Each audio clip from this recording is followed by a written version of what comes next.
ओम नमो भगवते वासुदेवाय। आषाढ़ मास के कृष्ण पक्ष में आने वाली एकादशी को योगिनी एकादशी के नाम से जाना जाता है। इस दिन भगवान विष्णु की विधिवत तरीके से पूजा की जाती है और मान्यता है कि एकादशी की पूजा करने और उपवास रखने से सभी प्रकार के पापों से मुक्ति मिल जाती है। आज के दिन भगवान विष्णु की पूजा करने के साथ साथ योगिनी एकादशी की व्रत कथा का पाठ भी जरूर करना चाहिए। तो आज आप योगिनी एकादशी की कथा के साथ साथ ग्यारस माता की कथा भी सुनेंगे। योगिनी एकादशी कथा का महात्म्य स्वयं भगवान श्री कृष्ण ने अपने श्रीमुख से धर्मराज युधिष्ठिर को बताया था। धर्मराज युधिष्ठिर समय समय पर भगवान श्री कृष्ण से एकादशी व्रत का महात्म्य पूछते रहते हैं और खुद भी वे एकादशी का व्रत करते हैं। एकादशी के पुण्य प्रभाव से ही धर्मराज युधिष्ठिर को अंत में स्वर्गलोक की प्राप्ति हुई थी। तो आइए रसपान करते हैं योगिनी एकादशी की कथा का। पौराणिक कथा के अनुसार महाभारत काल के समय की बात है। एक बार धर्मराज युधिष्ठिर ने भगवान वासुदेव से कहा, हे त्रिलोकीनाथ, मैंने ज्येष्ठ मास के शुक्ल पक्ष की निर्जला एकादशी की कथा सुनी। अब आप कृपा करके आषाढ़ मास के कृष्ण पक्ष की एकादशी की कथा भी सुनाइए। इस एकादशी का नाम तथा महात्म्य क्या है, सो आप मुझे विस्तार पूर्वक बताइए। भगवान कृष्ण ने धर्मराज युधिष्ठिर के प्रश्न का उत्तर देते हुए इस प्रकार कहा, हे पांडुपुत्र, आषाढ़ महीने के कृष्ण पक्ष की एकादशी का नाम योगिनी एकादशी है और इस दिन व्रत रखने से सभी पाप नष्ट हो जाते हैं। और इतना ही नहीं, धर्मराज, यह व्रत इस लोक में भोग और परलोक में मुक्ति देने वाला है। धर्मराज, यह एकादशी तीनों लोकों में प्रसिद्ध है। इस दिन व्रत रखने से सभी पाप नष्ट हो जाते हैं। धर्मराज, अब मैं तुम्हें पुराणों में वर्णित योगिनी एकादशी की कथा सुनाता हूँ। ध्यान पूर्वक सुनो। कुबेर नाम के एक राजा अलकापुरी नाम की नगरी में राज्य करते थे। वह बहुत ही शिव भक्त थे। उनका हेममाली नाम का एक यशक सेवक था जो पूजा के लिए फूल लाया करता था। हेममाली की विशालाक्षी नाम की अति सुंदर पत्नी थी। एक दिन वह मानसरोवर से पुष्प लेकर आया, किंतु कामासक्त होने के कारण पुष्पों को रखकर अपनी पत्नी के साथ रमण करने लगा। इस भोग विलास में समय बीता और सुबह से दोपहर हो गई। उधर हेममाली की राह देखते देखते जब कुबेर को दोपहर हो गई तो उसका क्रोध और बढ़ गया। उसने अपने सेवकों को आज्ञा दी कि जाकर देखो कि हेममाली अभी तक क्यों नहीं आया। सेवक पता लगाकर वापस आए और कहने लगे कि राजन, बे हेममाली तो अपनी पत्नी के साथ रमण कर रहा है। इस बात को सुनकर राजा कुबेर ने हेममाली को बुलाने की आज्ञा दी।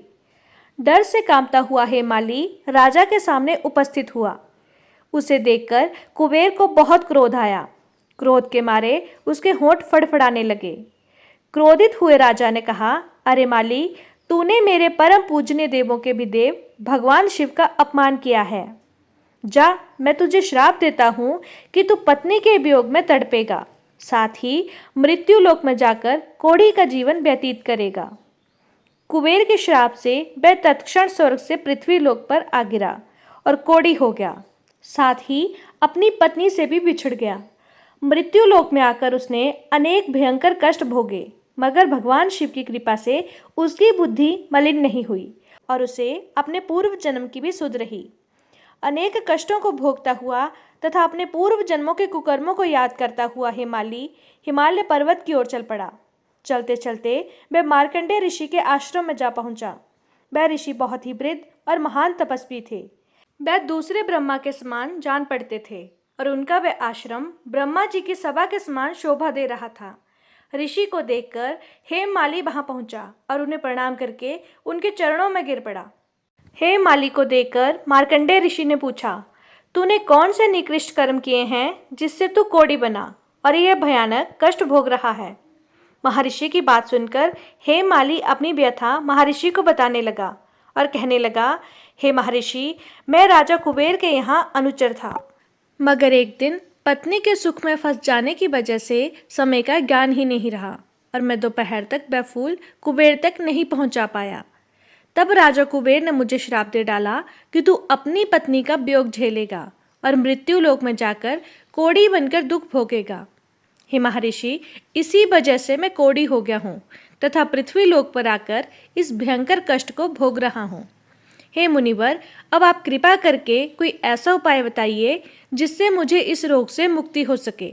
मार्कंडेय ऋषि ने हेममाली की दशा देखकर उससे कहा, हे हेममाली, तूने मेरे समक्ष सत्य वचन कहे हैं, इसलिए मैं तेरे उद्धार के लिए एक व्रत बतलाता हूँ।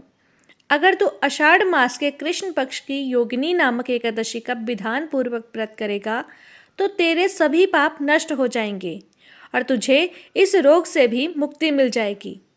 महर्षि के वचन सुनकर हेममाली अत्यंत प्रसन्न हुआ। उसने मुनि का धन्यवाद करते हुए उन्हें प्रणाम किया और उनके वचनों के अनुसार योगिनी एकादशी का व्रत विधि विधान से किया। इस व्रत के प्रभाव से वह अपने स्वरूप में वापस आ गया और अपनी पत्नी के साथ सुखपूर्वक रहने लगा। इस प्रकार योगिनी एकादशी का महत्व बताकर भगवान श्री कृष्ण धर्मराज से कहते हैं, हे धर्मराज, इस योगिनी एकादशी की कथा का फल 88,000 ब्राह्मणों को भोजन कराने के बराबर है। इस दिन व्रत रखने से सभी पाप नष्ट हो जाते हैं, साथ ही मोक्ष प्राप्त करके ऐसा भक्त स्वर्ग का अधिकारी हो जाता है। यह थी योगिनी एकादशी की कथा। अब सुनिए एकादशी माता की कथा। पौराणिक कथा के अनुसार सतयुग में मुर नाम का दैत्य उत्पन्न हुआ था। वह बड़ा बलवान और भयानक था। उस प्रचंड दैत्य ने देवराज इंद्र, आदित्य, वसु, वायु, अग्नि, अधीन सभी देवताओं को पराजित करके भगा दिया था। तब देवराज इंद्र सहित सभी देवताओं ने प्रभावित होकर भगवान शिव से सारा वृतांत कहा और देवगण कहने लगे, हे कैलाशपति, मुर दैत्य से भयभीत होकर हम सभी देवतागण मृत्युलोक में रह रहे हैं। महादेव, हम सभी पर बड़ा भारी संकट आन पड़ा है, कृपया हमारी रक्षा कीजिए। देवतागणों की बात सुनकर तब भगवान शिव इस प्रकार बोले, हे देवताओं, तीनों लोकों के स्वामी, भक्तों के दुखों का नाश करने वाले भगवान विष्णु के शरण में जाओ, वही तुम्हारे दुखों को दूर कर सकते हैं। महादेव के ऐसे वचन सुनकर सभी देवता क्षीर सागर में पहुँचे। वहाँ भगवान विष्णु को शयन करते देख हाथ जोड़कर उनकी स्तुति करने लगे। स्तुति करते हुए देवतागण इस प्रकार कहने लगे, हे देवताओं द्वारा स्तुति करने योग्य प्रभु, आपको बारंबार नमस्कार है। देवताओं की रक्षा करने वाले मधुसूदन, आपको हमारा नमस्कार है। कृपया आप हमारी रक्षा करें। दैत्यों से भयभीत होकर हम सब इस समय आपकी शरण में हैं। देवराज इंद्र सहित देवताओं के ऐसे वचन सुनकर भगवान विष्णु कहने लगे, हे इंद्र, ऐसा मायावी दैत्य कौन है जिसने सभी देवताओं को जीत लिया है? उसका नाम क्या है? उसमें कितना बल है और वह किसके आश्रय में है? उसका स्थान कहाँ है? यह सब मुझे बताओ।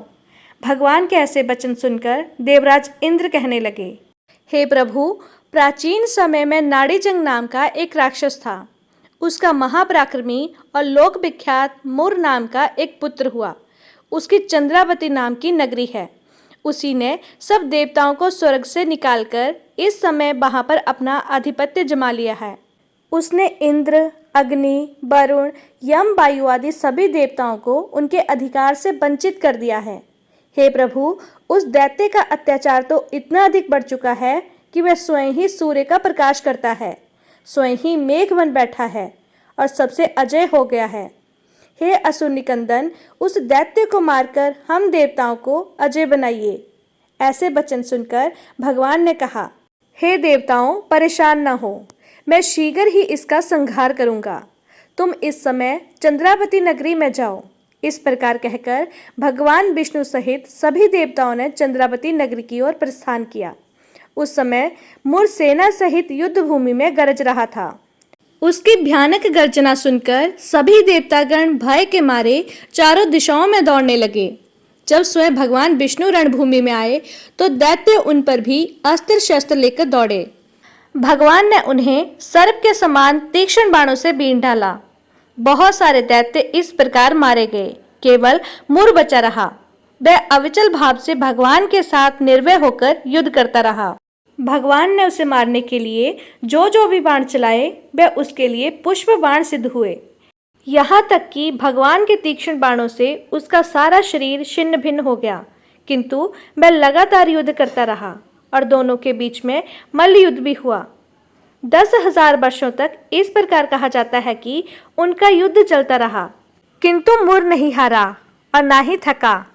मुर के साथ कई वर्षों तक युद्ध करने और युद्ध में थककर और साथ ही अपनी माया रचाने के लिए भगवान विष्णु बद्रिक आश्रम में चले गए। वहाँ हेमवती नाम की सुंदर गुफा थी। उसमें विश्राम करने के लिए भगवान उसमें प्रवेश कर गए।